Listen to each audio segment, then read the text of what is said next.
The moment is here, you can stop your search. It's Comics by Perch.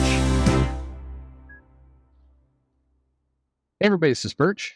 A couple of people sent me this Howard Chaykin article. It's been discussed now a few times. He was responding to it's been a while now, the comics broke me. And basically, if I could sum it up in one sentence, Chaykin was saying that, hey, comics takes a lot of work. And, you can't just come in here and say, I'm suffering. And I've been in comics for 5 minutes, and it's hard, and I'm broken. It's irritating to people who have been struggling and working with this for their lives. That's a poor actually rendition. You should just go read it yourself. You could get kind of the sense of it. But what's interesting is this has been a thread that's come up a few times, and I think as you've heard both interviews here. We've done a couple things with other people, with Sean Murphy. He's been very gracious to lend his time. Jim Zub, Philip Kennedy Johnson as well have lent their time to just talk about the craft, talk about, what's involved basically there's one common thread that you'd have to be somewhat blind to miss. And it's hard work, and it takes a while. And you have to invest in yourself, and you have to, keep honing your craft, and you need to figure out your angle and what are you good at? What are you not good at? And figure out a way to accommodate, for the things you're not good at.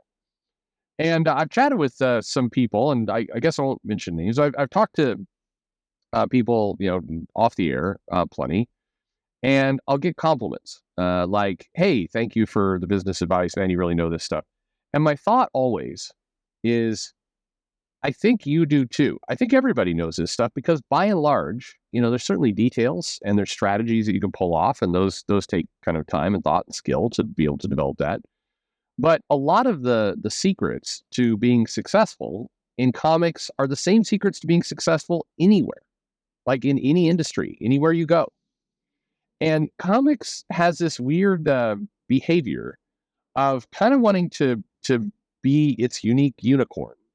When in reality, the majority of stuff that goes into, having a successful career, being able to feed yourself, all that kind of stuff, is the exact same advice you would give somebody entering into the medical profession or into, a retail as a shop owner, or, any business, any profession. You're going to go be an executive at Farmers Insurance. You're going to be a mid-level manager, and you're going to learn the trade. Well, what are you going to need to do? First, you're going to need to make sure you have a good attitude and you're humble, so that when you go into that work, people don't think you're a raging jackass. You're going to need to make friends. You got to figure out how to influence people who are, some will be below you and some will be above you. And just because you may be above people doesn't mean you get to run around and shout at people. You're going to have to gain respect. You see these memes of, is this person a manager or a leader? A manager sits behind a desk and shouts, and a leader gets out on the floor and helps guide people to where they want to go. I mean, it's cliche. There's a million of business and management books that kind of all come down to the same thing. It's like study, be hungry for information. Don't be an asshole.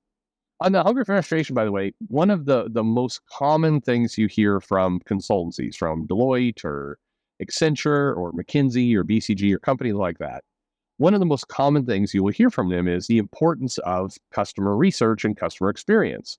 So, it's like, do you know what your customers are doing? Well, we're going to take you on a tour of your customer's location. And you're going to see what it looks like when they buy things. And it's like, you get these this advice, and they host seminars of like, hey, here's why it's important to actually understand what's going on with customers. And it's, again, this isn't genius advice. Now, if you're working with one of those firms, they're charging you out the nose for it, but it's pretty intuitive. Like, if you want your business to get better, go figure out how your business is being run. If you are a hospital administrator, go to the hospital, sit in the lobby and watch the interaction, see what happens. They've made TV shows. There's a whole stupid TV show, the Undercover Boss Show, which is all about this. And I hated that show because the boss would always like, wow, I really learned a lot. I didn't realize my business is being run this way. It's like, then jackass, you shouldn't have had the business. I'm joking a little bit, but to a large extent, it's like, just show up and see what's going on. But what's interesting is in comics, you get people openly talking about how they haven't been to a comic shop in, many years. People who are not just creators, but editors, people who work in, and it's weird. You look at that stuff, and there's one editor in particular who is always bitching on social media, who works for DC, and he made a comment about how he hasn't stepped foot in a retail shop for a long time. I don't know if a long time means months, weeks, or years, but it kind of felt like years from the comment. Why? So then simultaneously is talking about how tough the comic industry is, and how man, it's like, oh, it's a real grind sometimes. But buddy, you don't actually go into the place where your comics are sold and see what's going on there. So what? Like, of course it's going to be art. And then you get into some of the horror stories, and unfortunately there are plenty in comics around, for Comics Broke Me of, well, I signed on to do this comic, and I drew 20 pages of it, and then they said they weren't going to pay me, and then I got nothing. I got no money, and they just screwed me. And you're like, that's a horrible story. How could they break the contract like that? And the artist is like, oh, I didn't sign a contract. What do you mean?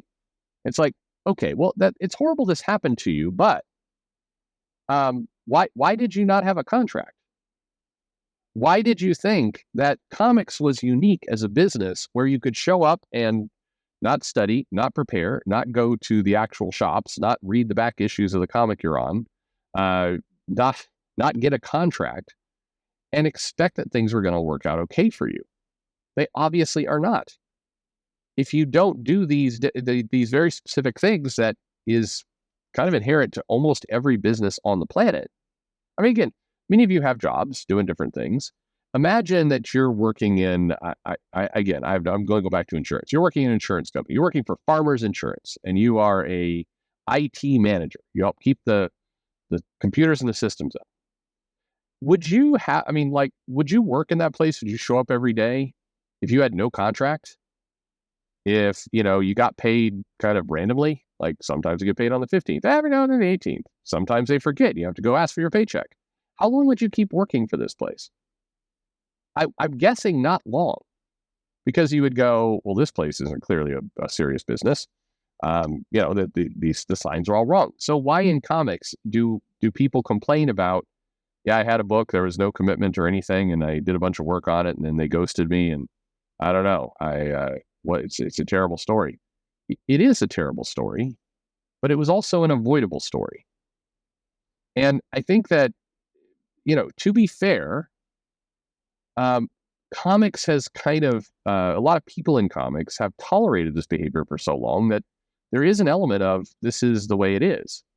There is an element of the industry's kind of just become this unprofessional place, largely because people have put up with it, because it's, I've always wanted to do Spider-Man, and if I'm going to need to do, if I want to do Spider-Man one day, then I'm going to need to make the right friends. And if I'm going to make the right friends, I'm going to have to do this book for Aftershock. And I'm doing this book for Aftershock to build up my portfolio, my credibility. And I'm going to do it based on an email and kind of a virtual handshake of somebody I've never met and no contract. And, I can't believe it worked out badly.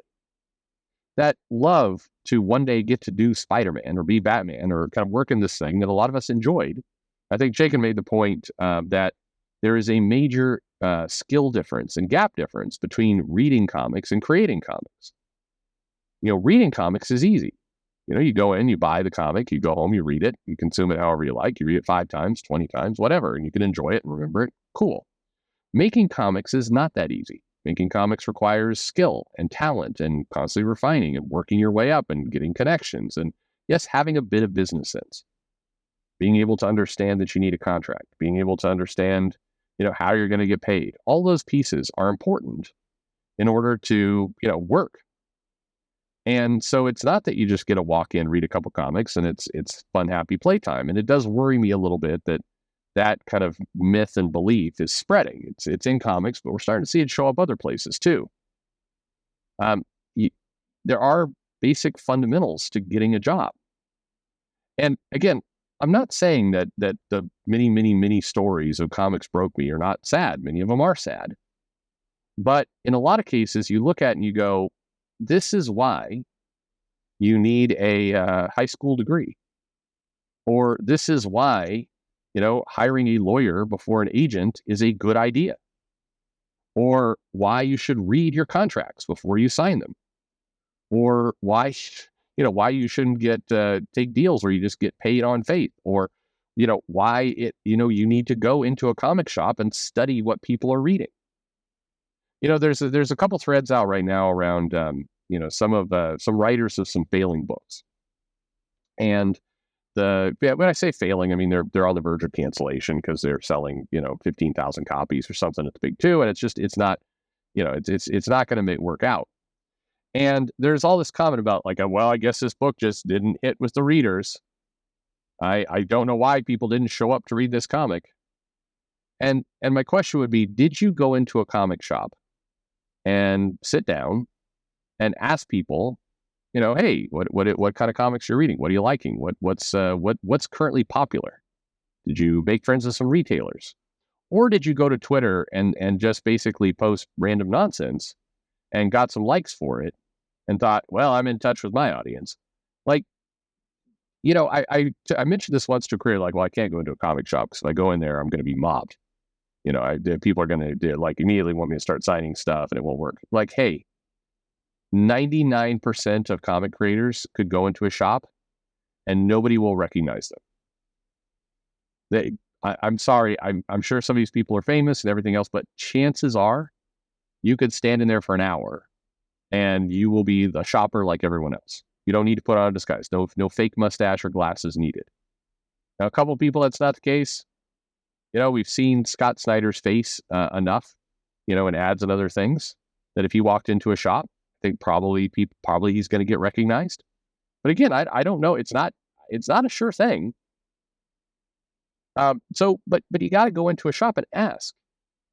And why this is this mysterious idea to people, why this is this revolutionary, crazy thought is weird to me.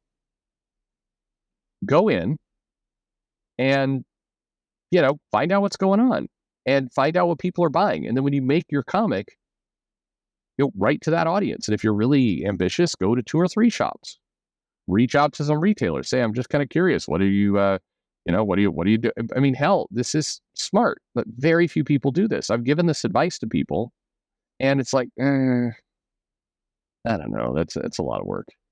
It's I go to one shop, a couple of people I knew in Portland. And this is always I go to the one shop that we all go to. It's kind of fun. We hang out there every now and then, but I don't know. It's kind of a chore to get down to that one shop. It's there are 3 shops in the, in the area. You could go to, it's yeah, but I don't really like the other 2. One of them's kind of dingy. The other one, I don't really know the owner. So I don't, it's hey, go in and find out what's going on. You will have, but that takes work. I mean, to Chaikin's point, it is harder to make comics and read comics. To me, this is the most obvious statement in the entire world, but for some reason, that is revolutionary. If you're a comic creator, there's no guarantee to success, like nothing. But for the moment, forget that it's comics and think about you going into an insurance company, or a software company, or a game company. And imagine if you got a job in a game company and your attitude was, I don't like games. I don't want to play games. I don't want to ever go to where games are sold. I'm not going to read any articles about games. I'm not going to understand what's selling and what's popular. I don't know how to program. I don't know how to design. But I deserve this job because, I like money. And so I'm an executive in a game company. But I don't really like the product. I don't spend any time researching the product or learning about it or anything else. And therefore, hand me my check, please. I'm an important person. You would laugh at that. It makes no sense. You would laugh if somebody said, yeah, I'm going to go into this game company, but I do expect to be promoted within the first 6 months. And the first thing I do needs to be hit. And if I'm not, if things aren't going amazingly well in 2 years, then I mean, that's a dumb company. So you would laugh at that appropriately. So why don't you laugh at that with comics? Because that is exactly what you hear with comics. You hear people openly complaining, like, I've been doing this for 5 years and I'm not the lead writer at Marvel. I don't go into comic shops because of the pain.